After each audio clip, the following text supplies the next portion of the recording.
do it.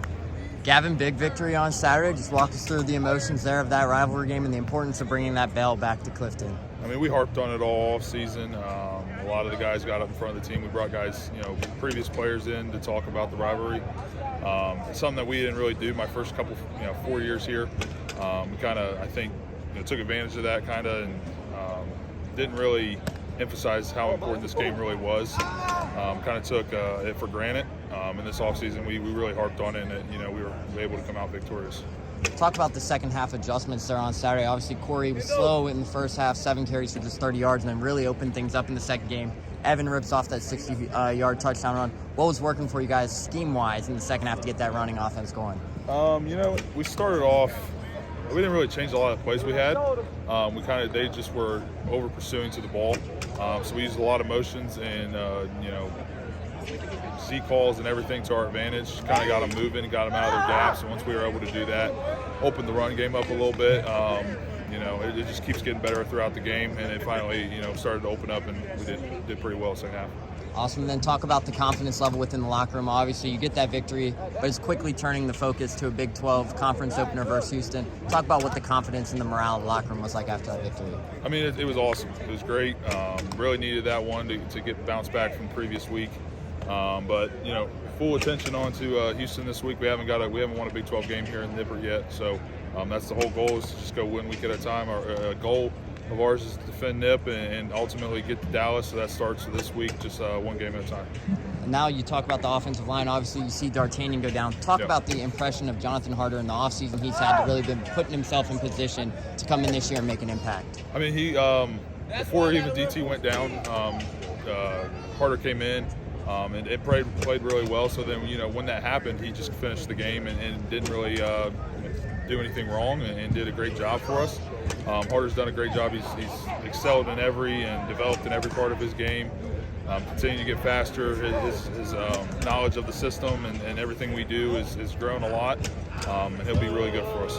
Now, heading into Houston, talk about what that defense kind of looks like. Obviously, as the center of it, you kind of see the front of the defense. Talk about that defense a little and how you guys really utilized it to open up the run game last year. 250 yards on the ground versus them last year. Talk about the importance of trying to establish that early on Saturday. So it's the Tulane defense core that came over with Willie Fritz. So I played it in 2020, and then it's kind of the same as what Coach Brown ran here last year. So it's different defense than what they had last year. Very similar to what the two I just talked about when we played Tulane and then Coach Brown's. So I'm real familiar with it. They got some big boys up front, and they pride themselves in stopping the run game. They're like 16th in the country in defense and rush defense right now. So we're going to really try and open things up and then try and run the ball. Talk about the importance of Corey Kiner too. Obviously, he has the big carry on Saturday that kind of sets up that final drive. Talk about what he means to this team and this program. Obviously, seeing what he's done so far to start the season. You give him the ball, and he's going to run hard. He's going to run somebody over. You miss a block, he's going to make the guy miss, or he's going to run him over. And that's what you need in a running back, especially when you're trying to win ball games. He's a great leader for us. He's very vocal. And he's really, we all, believe in what he can do for this program. He's done a great job so far.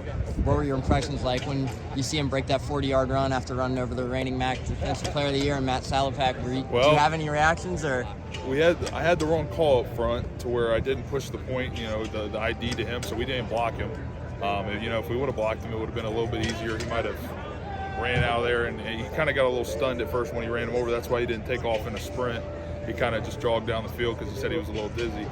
But that was awesome, watching that on tape. I watched it right after the game was over and on the sideline. Just knowing that regardless of, if the ID's wrong, he's going to make somebody miss, he's going to run him over, and he's going to get that yard for us. Corey told us after the game, too, that when we asked him about that play, he said he wanted it more. Yeah. Would you see that on that play about how he powers through and just runs people over? 100%. If like I said, you miss a guy, if it's him one-on-one with somebody else, I'm taking him any day of the week. He wants it more than anybody I know. He's a really good running back. You're good. Really good running back for us. Awesome. And then offensive line as a whole, obviously. Talk about what you guys have seen from Brendan through the first 3 weeks.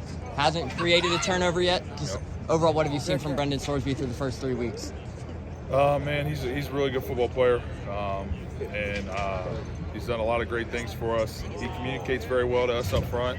When it comes to the run and pass play, it doesn't matter. He gives us the right calls so that I can make, hopefully the right calls to put us in the best situation to let us win games and get more yards, as many yards as we can in a game. But he's done a great job so far. Does his toughness kind of stand out to you guys? Obviously, he stood in the pocket, took some hits on Saturday. Does his toughness really stand out to you guys when you rewatch it? Yeah, when there's a guy green dogging from a safety from 20 yards away, and we got the first 6 guys with the running back, we got them all blocked.